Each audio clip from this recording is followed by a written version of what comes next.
Choose your character.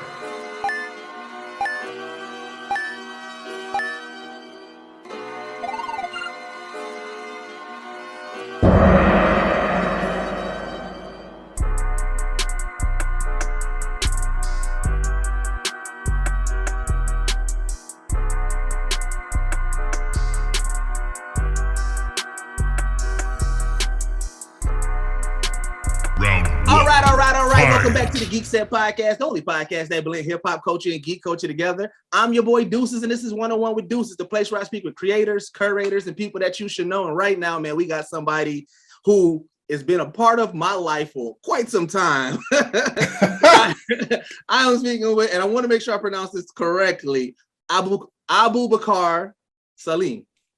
Abubakar Salim. But I heard that your friends call you Abu. So listen, man. Yeah, you call me Abu. You call me Abu. And look, and the amount of times I've heard like my name be pronounced in many different ways, it's quite something. So it's its own thing. You know what I mean? Yeah. So first things first, I want to make sure we give you your flowers. Shout out to Noriega and Drink Champs because they kind of popularized it and I kind of adopted it. But one of the things that I want to do on our platform and one of the things that we do is we make sure that we just let people know how much we appreciate them. And I want to let you know, man, from Bayek into Father, those two characters alone, bro, have been so impactful and so dope. And it was like, you know, especially with Assassin's Creed, up until Bayek, Ezio was my favorite assassin. And I remember me and my brother was talking about it because my brother plays it as well. And so I took the journey. I said, you know what? I want to start all over from the beginning. So I started over from the beginning. And I started playing all the Assassin's Creed. So I didn't get to, you know, Origins yet. And he was like, you got to play this one because Bayek is the most beastiest assassin. And I was like, there's no way. And immediately as I played it, I got so emotionally attached. And I was like, yeah. Oh my God. I was like, I love this game. I took on all of Bayek's traits. All his rage, his anger. I was like, I cannot wait until I find these villains so I can take them out. So I just want to say, man, you did an amazing work. Thank you, man. Life, man. I want to thank you for that, man. Thank you. Thank you so much. That means that's so lovely. Because honestly, that's even till this day, that was one of those roles that I feel like just was a blessing, man. It was such a blessing. Like, I've done a lot since then, but that role, that whole process has just stuck with me from day dot, man. Because I'm a massive Assassin's Creed fan as well, right? I'm a massive gamer as well, and like I remember, you know, and I've like, don't get me wrong, like I've auditioned for some really cool projects. I've auditioned for like, you know, be it like, you know, Star Wars or whatever. Like I've auditioned for all of them, but Assassin's Creed, that was like, I don't think I've ever wanted a job so much, and. Yeah, man, it really stuck with me, man. That's gonna stick with me through my career, I feel, anyway. Bro, there's 5 game series that I said no matter what they drop, I'm gonna always buy. So it's right. 2K because I love my 2K.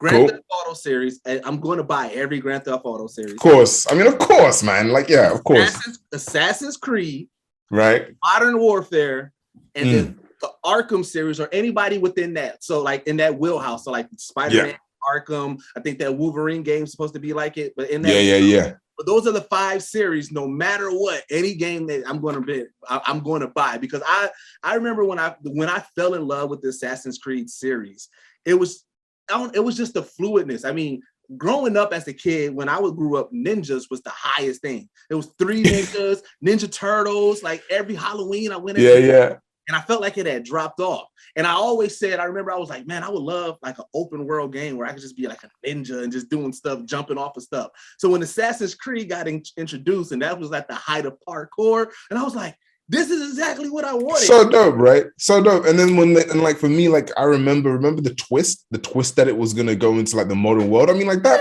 I didn't see that shit coming anytime soon. So it was just like, and so that just completely blew my mind and made me think, oh my God, we could be assassins in today's world. Like it was a real moment of like, oh man, this is serious. Like we're seriously doing this right now. Made you want to look into your bloodline. Like, let me see. Like, exactly. That's it. It's like, what my ancestors saying, man? Right. Like, come on.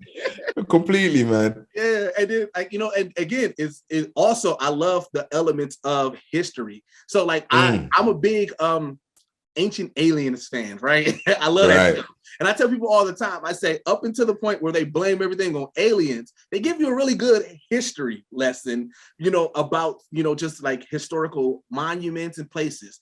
And so playing Assassin's Creed, you get that as well. Because I remember I know nothing about the Borges family until Assassin's Creed. And so Assassin's Creed comes up. Yeah.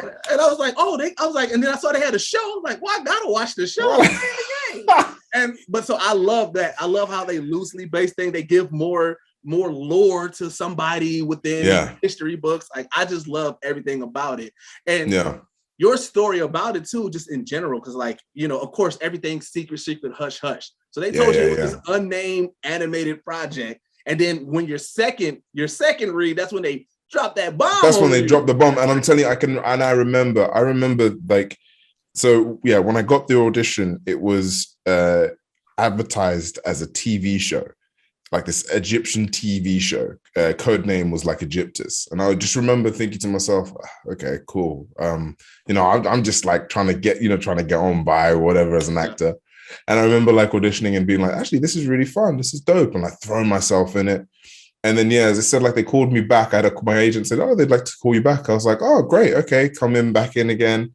And this was right by the British Museum, right? And like we've got this whole section on ancient Egypt and everything, and it's something. It's like something else, right? I mean, again, how the Brits acquired that is another story we can talk about. But I'm just saying.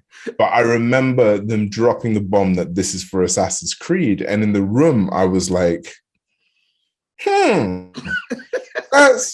It's like, do you want some time? And I was like, yeah, can I just have like just a few moments? It's like, okay, cool. We're gonna see the other, two actors, while you just take a break and just, see whatever. And I was like, okay, cool. And I remember I never ran so fast to the British Museum, and I was looking at these statues and I was praying.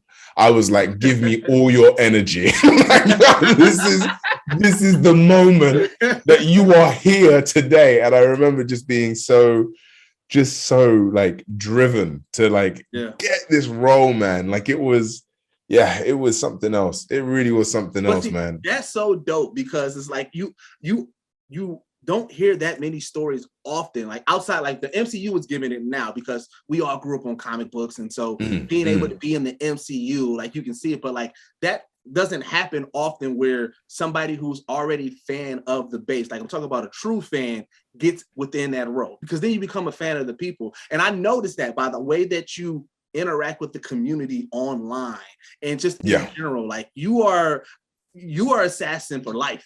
Like, I feel like, what I'm saying, that's embodied, but I can tell that you thoroughly enjoy it. Like, you always hear those stories of people, like once they become a character and then everybody only reference them as that character, or that's their most popular character, they kind of get tired of it. But I don't see that of you. Like, I'm seeing you position things. You said that they got enough characters to do a fighting game. And then I was like, I'm telling you, they do, man. Have you ever brought up to Ubisoft? Have you ever? I mean, listen, like, look, if anything, the amount of times I've brought up all sorts of crazy ideas to Ubisoft, man, they're probably sick of me by now. Like, seriously, but they have enough characters to make a fighting game of it. You know what I mean? Like, or even some kind of tactical RPG on the whole thing. Like, seriously, like, think about it. Like, there is so much. The world and the universe that they've created is so rich and so potent for like just exploring anything and everything. I mean, it's amazing. It's like, it's truly something else. And like the fans and the people who are like, who know about these worlds, like it's there, man. It is there. Yeah. So question, how long, when you got the role to June 17, 2017, when you finally announced it, how long was that wait before you can announce it? Oh man, it was way too long, bro. It was way too long, man. And you know what? I'll be honest with you. I probably broke too many NDAs during the time, because I told all my friends if I couldn't hold it, I couldn't hold back. Like, I've got this, like, I am the assassin, man. Like, come on, you know what I mean? Like, it was like one of those things. Here's how I imagine it, because you get the role, right? Boom, you get the role, but that moment when you get the character design had to be the moment that was like, Dude, seriously, I had the headshot of Bayek in my bag every single day whenever we went on set, and I would constantly be like, you know what? Let me just take this in, take that face, and then get into it. And it was honestly, man, it was something else. It truly was something else, man. No, I can tell, man. And like I said, I'm one of those people that once I get into something, I like to get the behind the scenes and everything. So I was going through all the interviews and everything, to prepare for this. But I was just like, yeah, man. I was like, yeah, I can tell that he is floating on cloud 9 right now. Oh, who was the first person you told? Yeah, it was. The first person I told was my mom. She didn't understand what I was talking about. But then there you go. But then, I did tell her, like, look, hey, it's a video game, and it kind of makes sense. Like all those games that that I was playing as a kid. Like you told me, you remember that? Like that's it now. So she kind of got it. But yeah, I just remember it being like it was insane. It was just one of those kind of dream roles that it just aligned itself so well, man. Like, and I say even to this day, like, I auditioned for Father, I had like 9 rounds, like a ridiculous amount of rounds for Father, because they were still trying to figure out what was going on, how the character was going to play.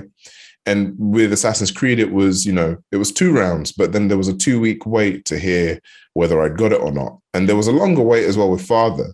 But the point is that that 2 weeks of waiting to hear whether I got the role for Assassin's Creed or not, still today is the hardest and longest 2 weeks of my life. Like it was, it was painful, man. Because you got invested in it at that point. You was like, and that's crazy that obviously, like I said, you did a whole lot of stuff beforehand, but again, that emotional connection makes this so much bigger. And also with that game, the game itself, such a mega franchise. Like I said, not knocking any of the things that you did previously, but I can tell where that emotional connection comes from. Yeah, man, it was something else, man. It was coming from a place of, again, just looking at myself as a kid and thinking like this is like what Kid Abu would have wanted to play and what he wanted to do. If you told Kid Abu, like, as an actor he was going to be playing one of the assassins in Assassin's Creed, like what? Like that's nuts, man. Like it's something else. So it was a really special job, and it really, and I made some good friends for life on that job, and like it was one of those things where it changed my life. It genuinely changed my life. And I think like that is one of the things which I'll always carry with me and I'll always take with me. And Bayek, yeah, man. What a role to be given, or like what to play, right? It's just, nuts. And then with the game taking so much new turns, because like with with Valhalla and introducing that DLC, and then now past characters are coming back. It's like, yeah, man. Oh my God! Like it's nuts. It's crazy, and it's scary, and it's brilliant. It's exciting. Yeah. So, and then what's crazy is that's pretty much the second time video games have saved your life, because you are on record saying how video games saved your life, how your life could have went a whole nother path, but you're so in depth in storylines, and that is kind of like change your life 3 times, because it gave you a focus, you got in depth in storylines. It also made you fall in love with the art of story. That's what got you in the theater. That's it. Games and stuff like that, and now you got within the game. So it's like gaming is you, man, and then now it really is, man. 4 times, because now you also got a company. Yeah, I got a game studio. Gaming is you, man.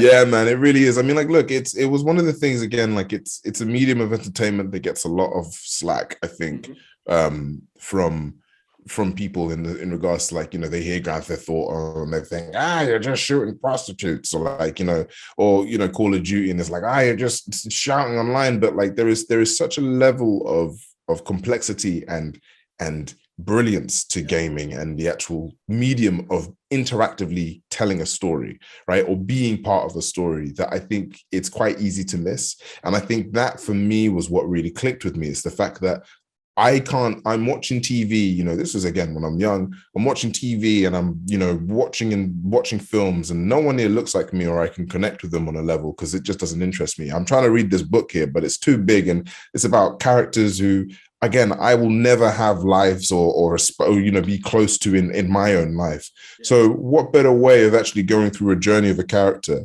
than by taking a pad and actually whenever you press to jump or you tell them to jump, they jump. And now you're living their experience and you're going to be spending God knows how many hours in this world with this character as they go through this journey of evolution, this hero's journey. Like, to me, that is mind-blowing. You could teach so much from that. You can teach all about sort of empathy, all about sort of different perspectives through this sort of thing. And I think it just really resonated and clicked with me in the way, and being able to actually be actively taking part of the story that just, again, as I said, it gave me a focus. It changed my life. I wanted to consume more stories. I wanted to hear more perspectives within this space. And don't get me wrong, we've got crazy games out there where you're kind of, which are kind of, as I said, like the Grand Theft Autos and whatnot. And in a way, they are art forms in their own regard. But then you've got things like Assassin's Creed where you're learning about history and you don't even necessarily, I don't care about, Paris. But then if you throw me in the world of Paris and I'm like,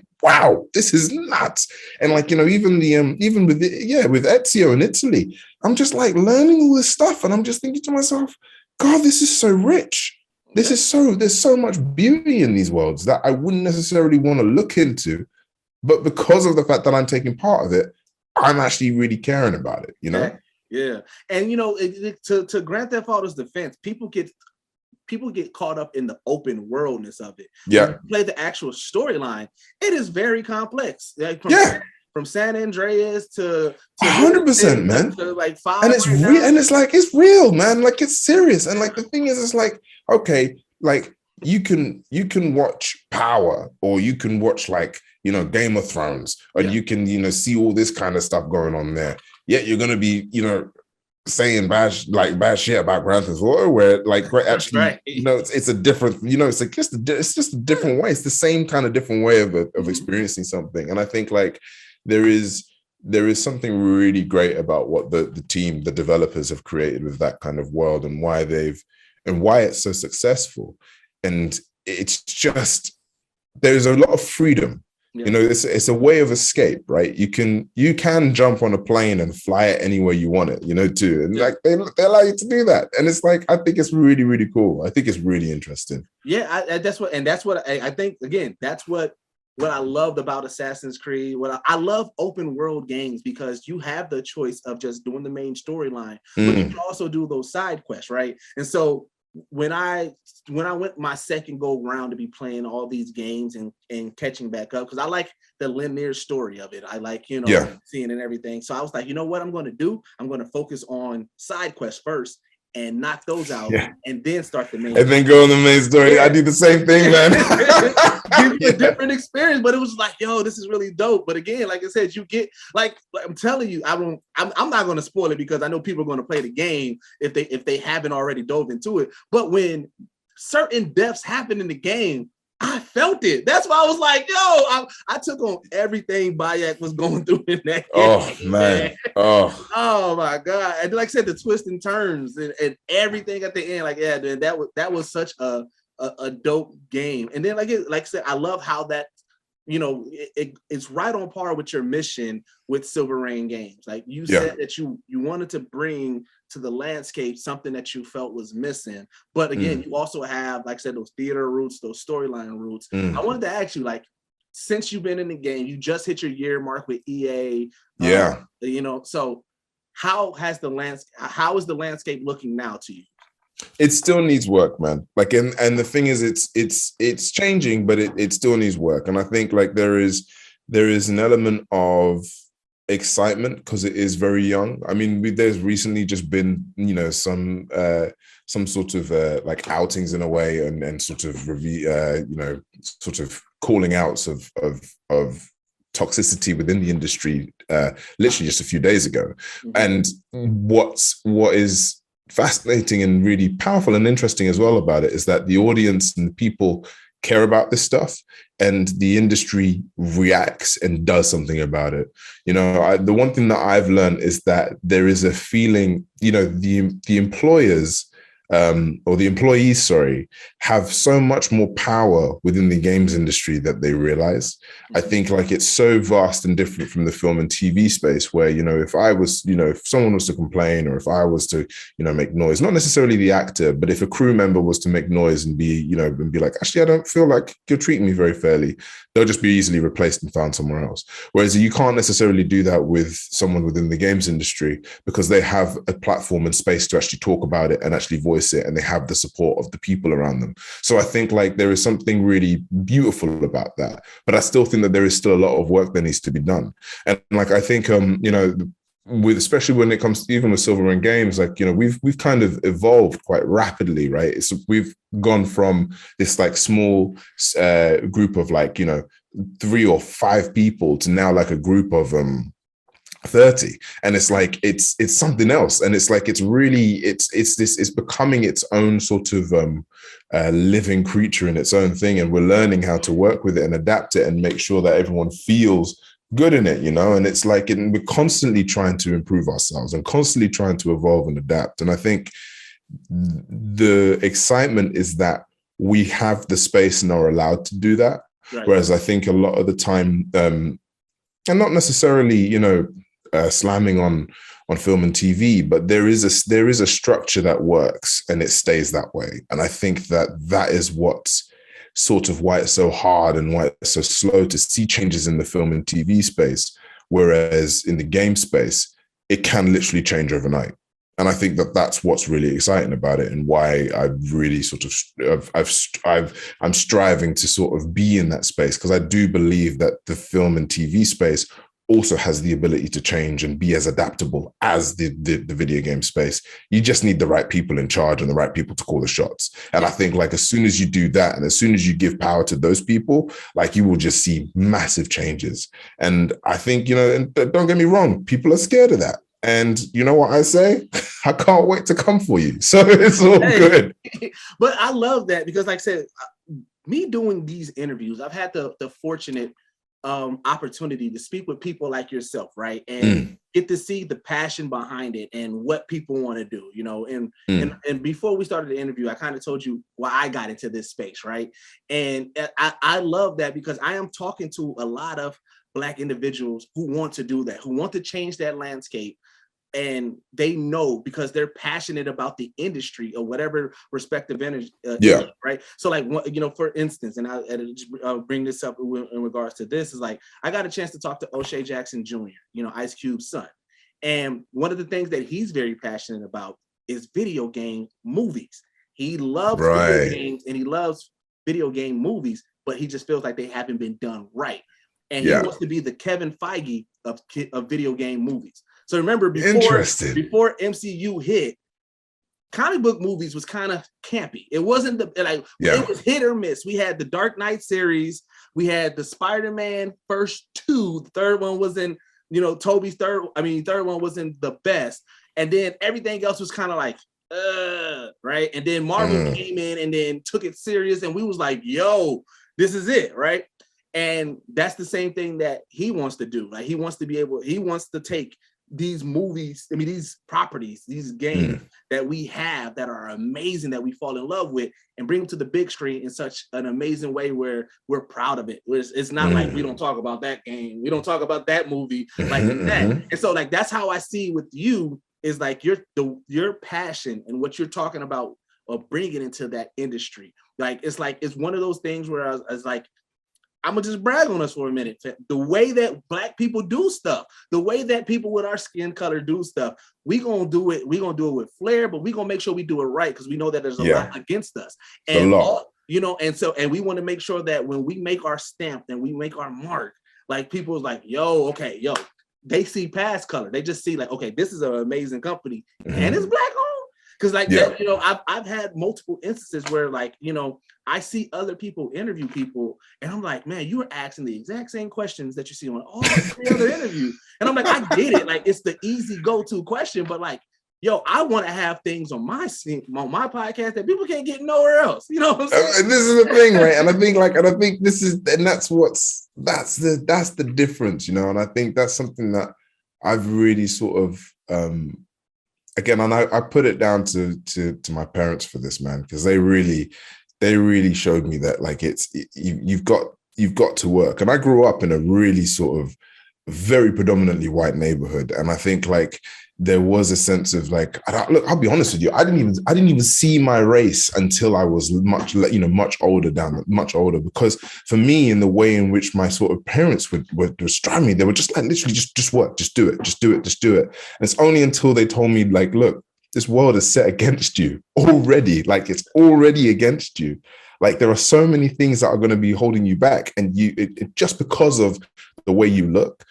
As long as you just continue working and you continue striving and you just continue being you and being honest and being truthful and just respecting yourself and others, and just keep doing it.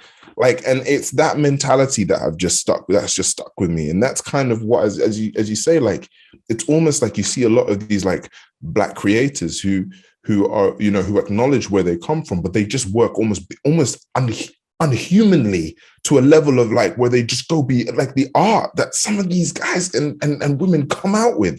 It's like it's incredible. It's honestly, it's insane. And I think it comes down to the fact that there's just something about, again, the way that the world has sort of worked against us, that's pushed us and fueled us to kind of be the sort of the strivers and the creators of that we are today, And and like I said, I love that you shout out to your parents, because a lot of the things that our parents instill in us, it comes full force to it. But I love that when things go full circle, because you brought up your mom a couple of times, and I love the fact that your mom was watching you play the game, and then she was throwing little sidebars at you, like 100%. 100%. She listen. I'm never gonna repress her. Like the amount of like, I remember I brought her on set for Raised by Wolves. And I was like, this is like the biggest show ever. Ridley Scott, like massive. I'm playing a lead in it, and I remember bringing her on set, and the first thing she says is like, "Why are you dressed up like this?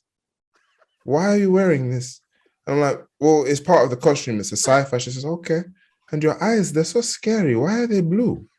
What's wrong with your eyes? Your normal eyes are blue. Why are you telling them? Why are you wearing blue? And I was just thinking to myself, God, I will never impress you, woman. I will never, you will never respect me. she grounds you. She grounds you. She does. She really does.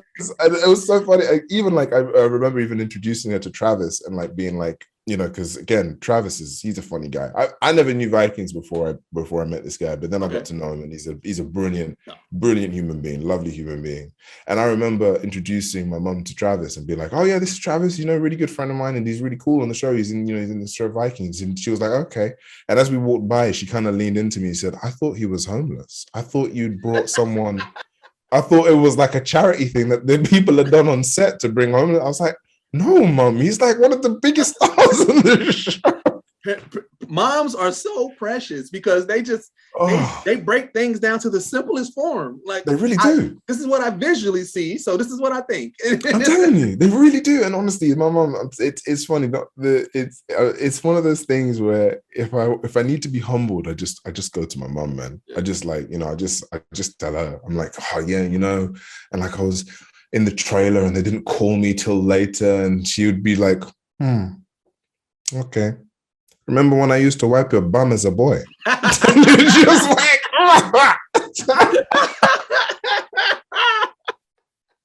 I'm telling you, my mom, man, she's my grounding force.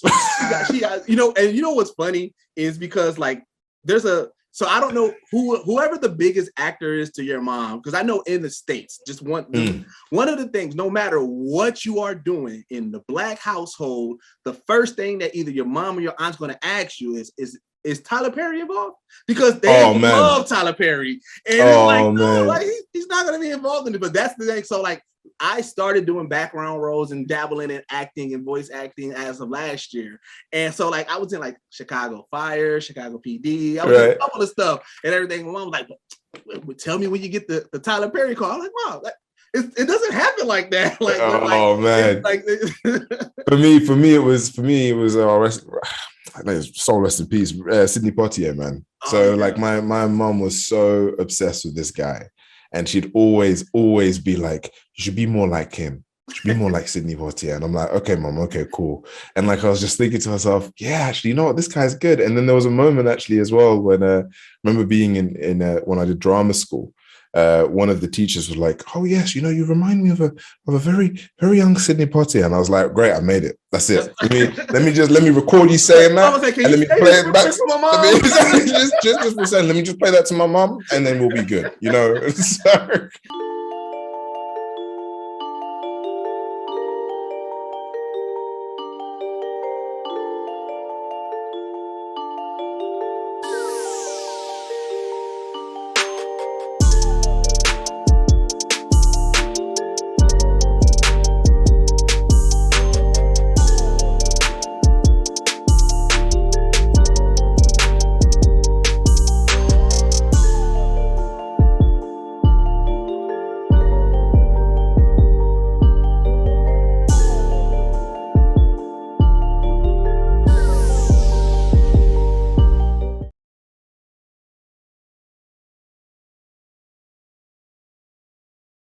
So getting into Raised by Wolves, first thing first, is how many people text you every day like, bro? Oh man, so many. I get so many videos of people's faces like as they're watching the show being like, what? What's going honestly. What threw our podcast for a loop? Because it was like, all right, so we got it just captivated by season 1.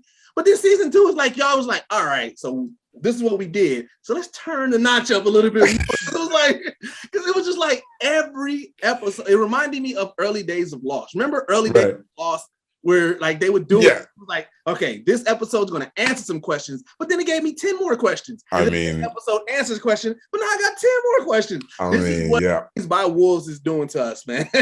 Yeah. It's honestly, and look.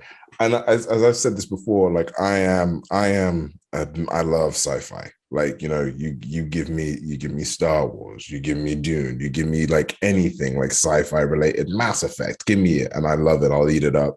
And like, you know, I said this before. I said nothing can shock me. I've seen it all. I've done it all. Right. This show, I can't, man. I'm defeated. I don't even know what's gonna happen. I don't know who's going where, you know, what the answers are. I don't even know who I am half the time. Like, I'm just like, it is just a journey and a roller coaster in itself, man. And I don't think nobody does androids better than Ridley Scott. I feel like when you watch any Ridley Scott property and there's androids involved, it's like chef's kiss. Like, how really was it knowing, like going into it, knowing that you're going to be working with such a legendary person such as Ridley Scott? Like, what was it? It was terrifying. Like, it was scary because this guy is set. You know, he's got a bar, right? He set this bar and he set it up high, and it's like you're. And I'm telling you, I remember because I met him in the second round of auditioning. And the second round wasn't even just me doing lines. It was just talking to him for 45 minutes. And I'm just listening to this man talk. And he's, you know, going through the journey of what he thinks, you know, who father is and what, you know, what's going on there. And the relationship with, you know, father and mother, and actually father as himself. And I'm just listening to this guy talk, and I'm just thinking, oh my God, this guy's mind is just, it's like a mile a minute. It's like, it's going so fast. And it was like one of those moments where I was like, oh man, I really got to do a good job of this. Like, I really got to smash this out the park, because this guy he's serious. And like, it was one of those moments where, again, it was terrifying, but I just threw myself into it. There was this just, again, unholy nature in the sense of just me striving to really break this character down and play with this character and pull from all the sources that I had, from games to, you know, to books, to TV, everything, to try and almost give this guy who's seen it all. He's seen it all, man. This guy's a guy, he's worked with Joaquin Phoenix, God knows how many times. Like, this guy has seen it all, like, and try and surprise him. And yeah, it was a mighty challenge, but we got there in the end, me and Amanda. And like, I think we've crafted something which is, again, really unique in its own way, you know? Yeah, and this is the second thing that you're in that's part of a world building type of situation. Yeah. Right. So it's like, it's one of those shows, like I said, once you get into, and it's funny because Raised by Wolves is so amazing right now, but so many people still have not watched it yet. I know, because there's so many people like we'll talk about on our podcast. I'll talk to people like, hey, have you watched Raised by Wolves yet? They're like, oh yeah, I've been meaning to watch it, but I haven't watched it. I'm like, dude, watch it. And literally by like episode 3, they're like, I'm in. But it's because it's the, like I said, it's the twist, it's the turn, it's the story. Yeah. To me, I always say a great sci-fi fantasy, it is the world has to have a character, right? Even like I said with the comic books, with Marvel and MCU, the reason why we love Black Panther is because Wakanda was a world, right? Yeah. The reason why we love Thor Ragnarok, because we got to see that world, we got to see Asgard. Exactly. Like all the best ones are the ones that build the world. Like the reason the best Batman movies are the best ones that have Gotham feel like this gritty area that's scary, right? So when you get Raised by Wolves, or like I said, or Assassin's Creed, you get it where they build this world. That's what makes you get that emotionally connected to it. Because then like the town, the city, the spaceship, the planet, you know everything to that point where you're like, okay, yep, this is that, and you become pretty much a citizen of the world. And I think that's the thing, and that's the escape, right? And I think that is something and that's what's so brilliant about Raised by Wolves, is because even though you feel comfortable in the world, you're then presented with something new and you're like, I didn't know that, or like, I didn't see that. And you're learning about it. And I think even now that we're on this new planet as well, that the characters are learning about it, you're also learning about it. And I think that's what's so crazy about it. And you're right, man. It's like stories where the world is a character are so much more interesting because it's saying, hey, you as an audience member, come on board, come into this world with us and learn about it at the same time as we do. I think that's so true. And I think that's something really, really powerful, again, within storytelling. I really find that really cool. And then, like I said, like, again, being a part of a show that has that much hit, like with the twist and turn, because like after y'all first season finale, it was like, yo, like, and then where do you go from there? Do you know what I mean? This last one, I said, wait, what? that last 5 seconds, I'm on record saying the whole world's jaw dropped at that. completely. And listen, we as like part of the cast as well, when we were reading these scripts, and we have to double take. Like I remember like the moment where one of the characters eventually turned into something. You basically I'll put spoiler alert in front of this so that way people. Right. So yeah, okay. I'm just saying, like, when it does happen, I remember thinking to myself, no, they've obviously sent me a joke script. This can't be real. And then when we message each other on the WhatsApp group, we're like, did you guys read the same thing? And then like everyone's like, yeah. It's like, and we're like, are they serious? And like, you know what I mean? It's like, this is insane. It's like Game of Thrones on steroids. Like, it's like different levels of twists. Like, you are just like, what? Like, yeah, man. Yeah. I mean, even season 1, with the fact that, Mother gave birth to a snake. A snake? Huh? Like, wait, what? Do you know what I mean? And the way it's born as well. Like, let me just say, like, that itself was just a scene to behold. Like, and then when, like I said, you already, like, it's funny because like when you watch so many shows, you already like kind of know like where the storyline's going to potentially go. So when this like seemingly just went off, and you're like, oh, that's going to come back big. Like that's going to be a problem. And then you see it, you're like, I knew it. But it'll hit you because you're like, I didn't expect it like that. Honestly, it's something else, man. And I'm so happy to be part of it because it is such a crazy show. And every time, as I say, like, people message me, they're like, what the hell is going on? And I'm like, I don't know. It's like, you get the luxury of being like amazed 3 times. Because like I said, when you read it, you're like, what? Then when you do it, somebody like, I can't believe we're doing this. And then honestly, watching it, you're like, I'm telling you, it's the first show where I've watched, myself in, and I completely forget that I'm in it. Like it's that kind of show where normally when I'd watch something, I'd be like, okay, cool, that was a good scene. I remember doing that. I remember, maybe I could play it this way, I could do it that way. But this show is one of those shows where I'm just like, oh, what? Oh, okay, that scene happened. Wow. And I just lose myself in it because it is just so wild. Yeah.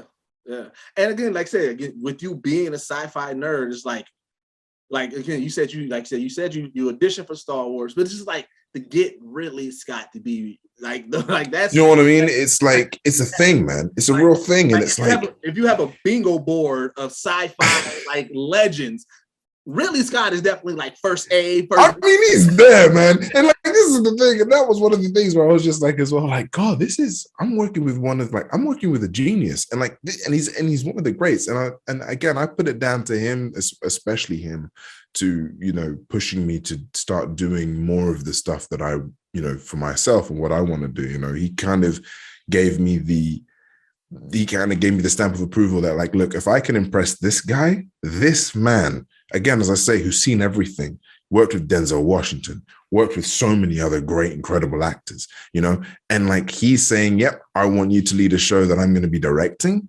Like, to me, that's like, okay, cool. I think I got what it takes to do what I want, to be special. And I think, yeah, it was a moment in my career again where I was just like, yeah, I think I'm doing the right thing. I think I'm all right. You know what I mean? So yeah. The impact of this show, again, it's been getting so crazy. I don't know if you've been seeing this, but I mean, obviously, rest in peace, Chadwick Boseman, but a lot of people have been throwing your name in the hat as, like, I don't know if you've seen that online, but a lot of people was like, no. Somebody put the comic book, and this I was like, I'm gonna bring it up. Somebody was like, you know what? The accurate cheekbones of T'Challa in the comic book and Abu, it's perfect. But yeah, man, they started throwing your name in the hat. They want to see you in the man. Wow. Crap. That's big. You in there, man. That's big. But it's the role, bro, because it's like, again, when you watch Raised by Wolves, because of father's role and what he has to do, like that, it pulls a lot from your acting. Like, it pulls a lot from you. And that's the one thing I think that we fell in love with Chadwick and Black Panther. Yeah. And it kind of goes back to what we were saying. When Black Panther was the first Marvel movie that had culture to it, right?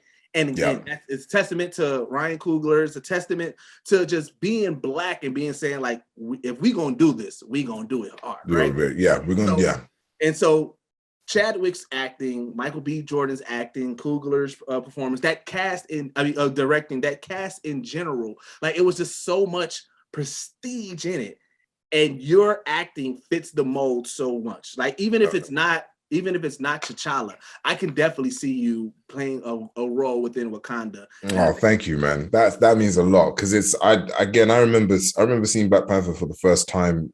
What was I think I was doing a theater reading or something, and I remember watching it, alone in the cinema, this packed cinema in like Brighton, like, and it was just in the middle of nowhere. And I remember just sitting there watching this, and I felt like a kid again, and I felt seen for the first time.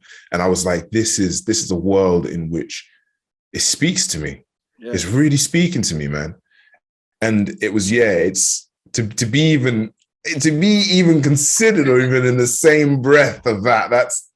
That means a lot. That really means a lot, man. Wow. Okay. And like I said, you had a whole lot before Assassin's Creed in this, but I feel like people are now really seeing your star rising. I feel like people are now paying attention, like, yo, okay, who is that? Because who's that? What I do is, anytime I get these interviews, I post it on our Patreon, like, hey, this is the person that's coming in our Discord, right? And the amount of people that was like, father,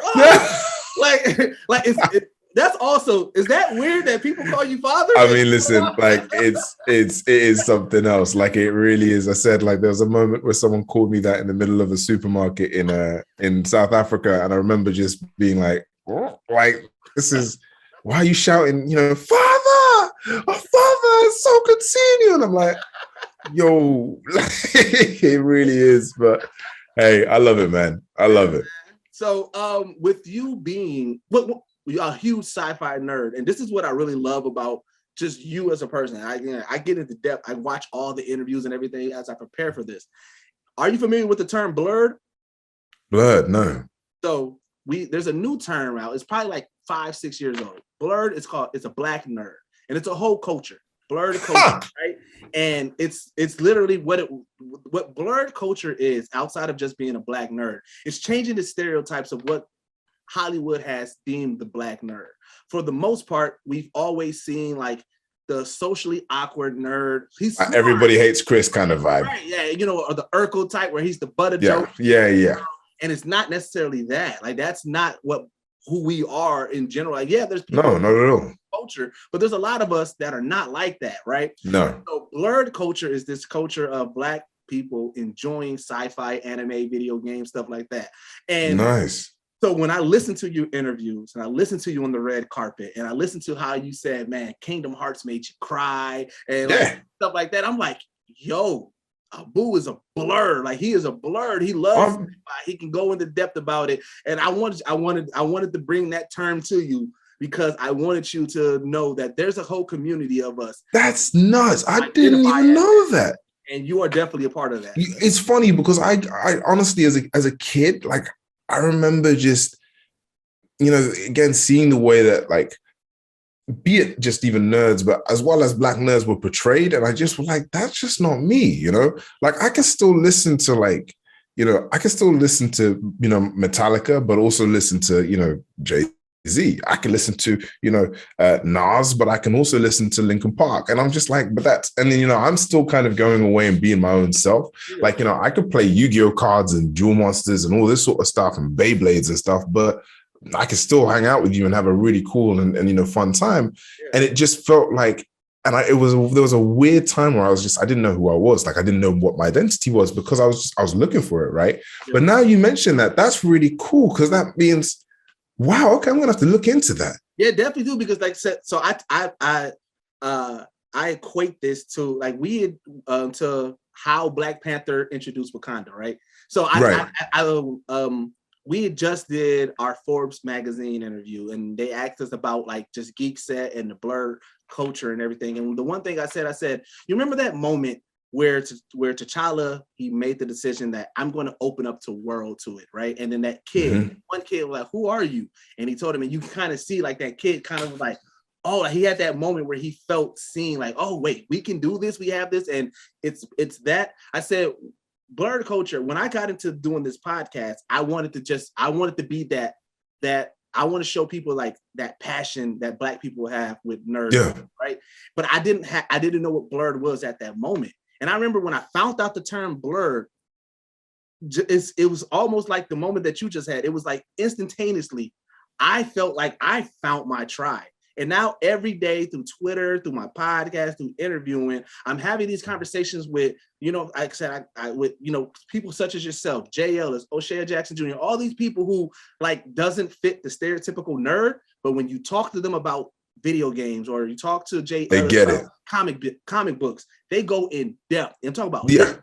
And I'm like, that's that blerdness. And I was like, I feel like there's this emergence, like all these Black nerds, like people are, when you find out blerd and you look into it, it's like, yes, this is my tribe. And it's like the same thing. It's like when you find out that Wakanda's real and you go through the barrier, you're like, I'm home.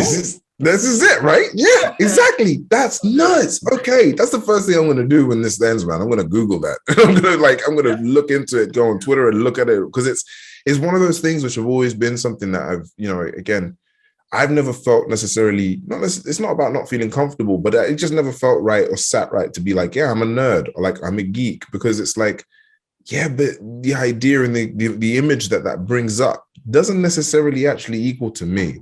You know what I mean? And I think that's something that, again, it's a really, you know, I do this thing as well. Like I do these streams where I basically do Dungeons and Dragons, or like, you know, tabletop role play games, right? And I do it, you know, it's for fun because it's with a couple of mates and stuff, and we do it online and it's great. We do it like every week and stuff.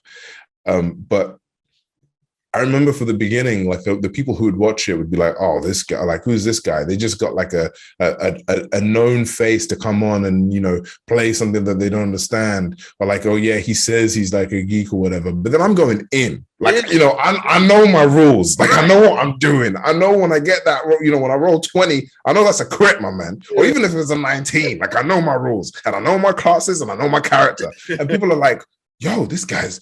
Who is this man? And it's like, you know what I mean? Now I've got it. It's like, I'm a Blerd. Like, you know what I mean? So that's great. And that's what I love about it, because that's the same thing as, like, you know what I'm saying? When I got into it, I was like, I grew up in like not the best neighborhood, right? So it wasn't like when you say anime to the Black culture at that time, they immediately think hentai. And it's like, I mean, that's not the whole thing. Like, y'all missing out a whole bunch of stuff. So it was like, you know what I'm saying, growing up in the hood, you kind of shun it. You're like, all right, I'm not gonna talk about people, but I really love Naruto right now. I'm loving it right now. I'm loving this. So when I finally accepted it, I was like, you know what, I'm just gonna live in it. That's when I found out there was so many people. And it's crazy. It's like the joke that we use, one of our taglines, I tell people, I said, you know, when you hear barbershop talking, you hear the passion that people talk about Jordan versus LeBron. That's the same passion that you'll hear from Blurs talking about Batman versus Superman. Oh, 100%. Vegeta. Like, I was literally going to say that as well. I was going to be like, I remember having these conversations with my cousins and being like, and like, again, like I remember they were in London and they had recorded like every single episode of Dragonball Z. And I remember just thinking to myself, yo, okay, right, we got to talk about this. And he was a massive Vegeta fan. I'm like Goku fan. Yeah. And I'm just thinking, yeah, we just talk about it. And then there were moments as well where like, yeah, remember there was a time where it was like, oh, imagine if there was like a Black Goku. Do you remember that? And I remember like seeing fan art and DeviantArt as well of it and like being like, yeah, Black Goku, that'd be sick. So, oh man, bro, yeah. The joke is always, I don't know if you did it when you was a kid, but when I was a kid, when we learned that there was levels of Super Saiyan, we would type in like Super Saiyan 385 see how it looked, and people would have fan art of it, like the hair. I'm like drawing the hair just going. Like, seriously, yeah, I used to believe as well that if I grew my hair, just maybe I'd turn Super Saiyan. Like, I was like, honestly, because it's already up, man. It's already up, you know, right? Now you just got to scream. You just got to go. Now you just got to scream and get it out. Oh shit, yeah. Oh man. So yeah, I'm glad that I get to introduce you to it, man, because like this, it's so big that we even got a Blerd Con. Like, you know what I'm saying? Like, it's that. Like, wow. The culture is building so much more. I guarantee you, in your walk of life, you're going to be introduced to a lady by the name of Karama Horn, who goes by the Blerd Girl. She has a trademark and everything, but like, she's also a person of the culture, and she works a lot of red carpets. Like, she's worked with Sci-Fi. She works with like did Marvel stuff.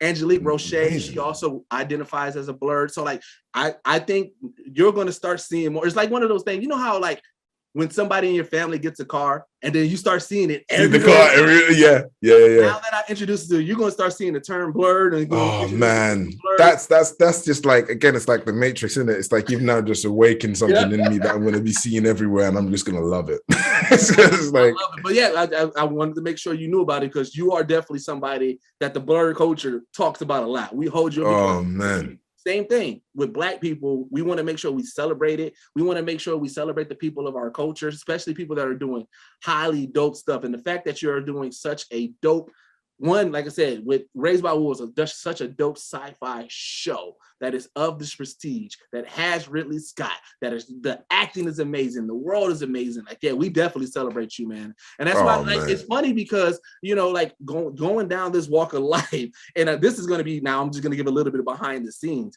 I talked to a lot of PRs and managers and everything like that.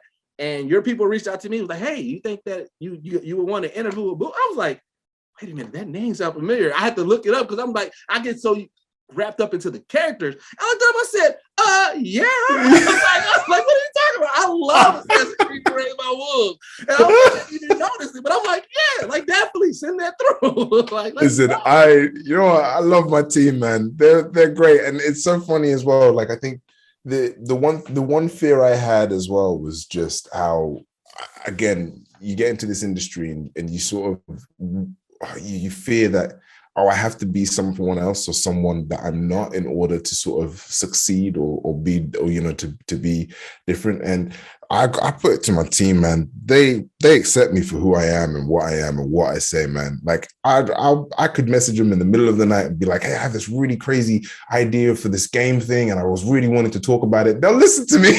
So I love them for it, man. That's so great. That's great. So we have 2 segments that we do before we get out of here. I want to get it. So with you being the big sci-fi nerd, or sci-fi blur, we're going to use blur moving forward. With you being a good, huge sci-fi blur, what is your top 5 sci-fis? Oh crap, man! Jeez, I gotta come with the hard ones. I gotta have the hard questions. Okay, here I'll give a caveat. It doesn't have to be in order, and it could be currently. Okay, cool. Okay, sci-fi. I would say then. I mean, I watch it all the time. Blade Runner, original. Always. I love Blade Runner. Blade Runner is brilliant. I am a fan of Prometheus. Me too. I think Prometheus is such a good film. I really like Prometheus. I would then say, can I do games too? Or does it have to be films? Let's do films and TV right now. Because films and TV right now. That's fine. All right, cool. Then I would say, again, there's just so many. It's so good. I know it is. The next one might be even harder. Yeah. You know what? Actually, The Expanse is actually really good. You know what? I watched that on a humbug, and I was actually impressed by it. I watched it. Because I think I just finished watching. Oh man, Danger Will Robinson. Will Robinson. What's Lost in Space? Yeah, Lost in Space. Yeah. I had watched the reboot. And then I was like, dang, I need something else to watch. And I saw The Expanse. I was like, well, let me try that out. Yeah. It's really good. It is. I'm really sticking with you know what? The Mandalorian is like bloody amazing. I think that's just beautiful. Yes. That's fantastic. I mean, and superhero films, do they count as sci-fi or that kind of vibe? Because I don't know. I don't think. No, let's not go there. So let's stick classic. One more. I think, one more. I would say the last one is probably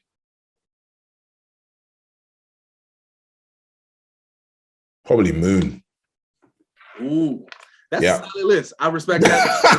That is probably Moon, man. Yeah, Moon. I mean, like, look, don't get me wrong. Like, I could list so many more. That was so hard. Like, that was really hard, man. So now, all right, this one next. Why I said this one may be a little bit harder. Top 5 games. Oh, I hate you, man. What is wrong with you? Oh. Same caveat. It can be currently, and it doesn't have to be in order. Okay, Kingdom Hearts, because that game just sticks. That just sings with me. Mass Effect 2. Ooh, nice one. Yeah. They don't have to be sci-fi games, right? Nope, it could be any game. All right, cool. Sonic Adventure Battle 2 on the GameCube. That was history. Yes, it was. Dragon Ball Z Budokai 3. Yo, that was what a fighting game. Yes, like, I know everyone says like Tekken or Street Fighter. I'm like, no, Dragon Ball Z Budokai. That was my thing. That was legend. That was one of those games that like not everybody had, but if you knew people who had it, they took it very seriously. That is it, man. Exactly. And then, oh God. Yo, it has to be Assassin's Creed. It has to be, because that was, again, those again, it's one of those games that I always have to get every year, and I have to play every year because it's what new world are you going to throw me into this time? You know? Yeah, I was expecting Ocarina of Time because you had talked about that before. Listen, you have thrown me, like, you have not, like, this is why I can't do this stuff, man. Because you even now saying Ocarina of Time makes me want to knock one out, and I'm like, no, but that's just mean and cruel. Like, you know what I mean? Like, Ocarina of Time, I bloody love. I bloody love freaking, you know. I mean, you know, as we said, Grand Theft Auto was great. The Witcher, you didn't even think about The Witcher. There's so many cool games out there, man. Have you dove into Elden Ring yet? Listen, I'm a working human being. If I throw myself into that, I will not be where I am today. There are certain games that I save. You know what I mean? That game it's funny because me and my crew, we've been playing it, right? And it's one of those games, it's an open world game, and it's one of those games that like I've been playing it for about 2 weeks, and I've been leveling up. I've been getting all these spells and everything like that. And then I look at the game progress, and I'm like, dang, I'm still at 0%. But I've been having so much fun just leveling up in the leveling up. Yeah, man, it's one of those games where I was actually talking to Ethan Hazard, who plays Hunter, and he's currently playing Dying Light, and I'm like, oh, that's a good game, and he's like, no, but it's tough, man. And he was like, hey, do you think I should get Elden Ring? And I said, you should avoid it like the plague. If you think Dying Light is hard, like, don't even go down the Souls route, because it's like it's insane. I've been playing recently a game called Tunic, which is a kind of Souls-like in a way, but it's very kind of similar. And even for me, like the other day, I just threw my controller down. I was like, I can't do this. This is hard. I can't do this. And like it was just one of those moments where you're like, just one more time. You know what I mean? Like, so yeah. Are you with your Xbox? On my Xbox at the moment. Yeah, I mean, I've got everything. I've got the Xbox, PlayStation, Switch, PC, I play everything on everything. Like I'll find a moment to at least sink a few hours into games. I just love games, man. I think and especially with Game Pass and everything now, like there's no excuse. Yeah, you know, definitely. Like Netflix. Definitely. All right. So then the last segment, and this is a more easier segment, but it's called recommendations. It could be something that you're reading, you're watching, you're listening to, but something that you think that our listeners and viewers should check out. Okay. I think that,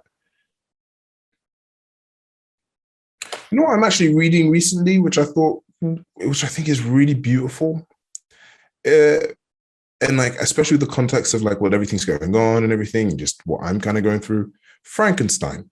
Mary Shelley's Frankenstein. Okay. And the only reason I say that is because there is, again, just reading it and going through the creature's journey and hearing about that stuff and knowing a bit more about it. And it's really just giving it another read, like as a horror piece, but it's just also as a sense, like it isn't actually that scary. It's actually really quite moving and emotional. Yeah.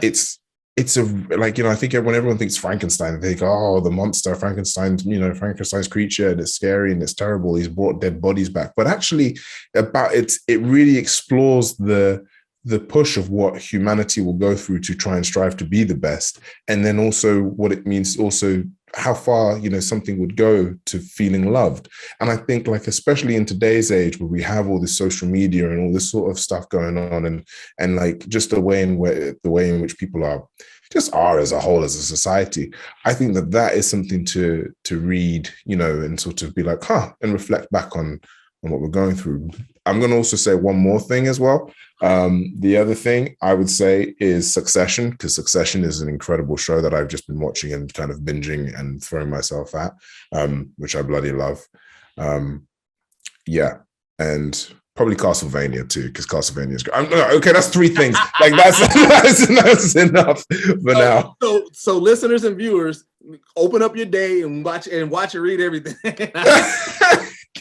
All right, man. So where can my people find you at, man? Yo, they can find me on my Twitter, which is at AbziBabzi. My Instagram at Abzi Salim. And look, and if you see me on the street, say hi. You know, share the love. Exactly. Shout father if you want to. That's all good. And you know, sometimes I stalk Reddit as well as AbziBabzi Salim. So I'm watching everything. Nice, so, yeah. Nice. All right, man. Well, this has been 101 with Deuces. This has been your boy Deuces. This has been the amazing Abubakar Salim, and we are out. Peace. Flawless victory.